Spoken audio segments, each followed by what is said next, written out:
The stage was set for the swearing-in ceremony of the next Chief Minister of Telangana from the Congress party.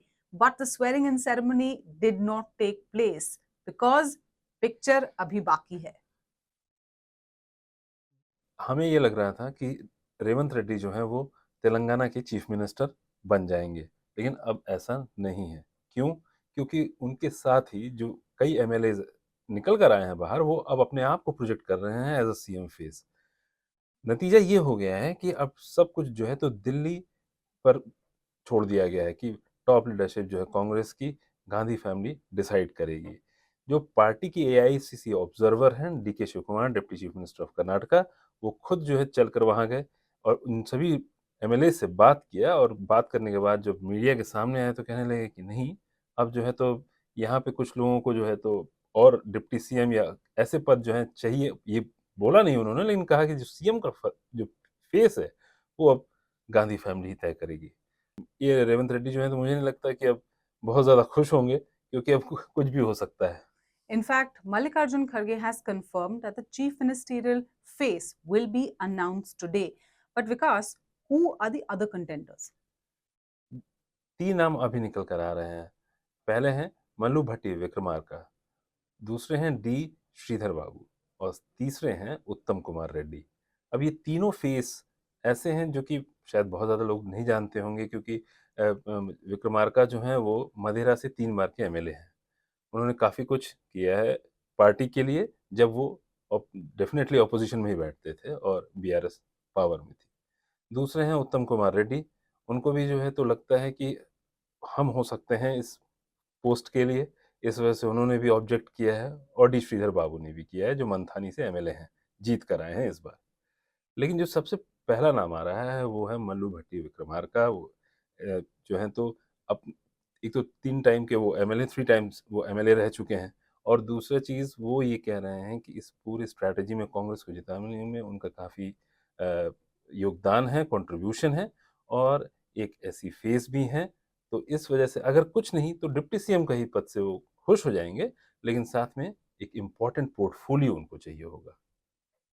This is not the first time we've seen a sort of a tussle within the Congress, especially after an electoral win.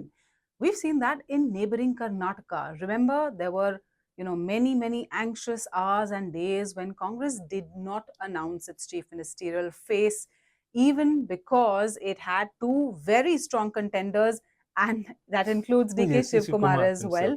So finally, Siddaramaiah became the chief minister of Karnataka, but DK Shiv Kumar took his time to accept that. And this also is something that has happened in the Congress. या DK Shiv Kumar जब media से बताया कि नहीं, अब जो है Congress high command ही इसको फैसला लेगा, तो ये अपने आप में थोड़ा हिलीस हास्यास्पद है कि डीके शिव कुमार ने प्रॉब्लम खड़ी कर दी थी उस समय जब कर्नाटका में गवर्नमेंट फॉर्मेशन की बात हो रही थी। तो वो अपने आप को जो है तो बिल्कुल प्रोजेक्ट कर रहे थे कि सीएम के तौर पे, क्या कन्विंस करने की कोशिश कर रहे थे हाईकमांड को, और अब वो खुद ही जो है तो निकल कर कह रहे हैं कि अब ये लीडर्स जो हैं तो चाहते हैं कुछ और, तो कि अब जो है अब जा रहा है सारा मामला हाईकमांड के पास। तो कांग्रेस में ये प्रॉब्लम कहीं न कहीं पहले भी देखने को मिली है, और पता नहीं क्यों, जहाँ तक मुझे ऐसा बीजेपी में भी हो है, और उनके भी अपने पर्सनल एम्बिशंस हैं, क्योंकि सभी के एस्पिरेशंस होते हैं कि हम सीएम बने।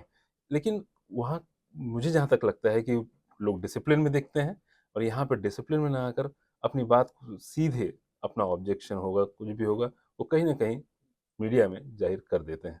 जो इसका कहते हैं कि फॉलोआउट देखने को मिलता है, नतीजा देखने को मिलता है कि पूरी पार्टी कहीं न कहीं इनडिसिप्लिन मैनर में अपने आप को पेश कर देती है, और वो बहुत ज़्यादा हद तक केस खराब कर देता है कांग्रेस का। But when you ask Congress leaders, they say this is nothing more than a reflection of internal party democracy. But certainly, all eyes on who will be named as Telangana's next chief minister. From breaking news, detailed analysis, in depth interviews, and explainers, follow the Times of India. Subscribe to our YouTube channel. Don't forget to like our videos and hit the bell icon to stay updated with the latest.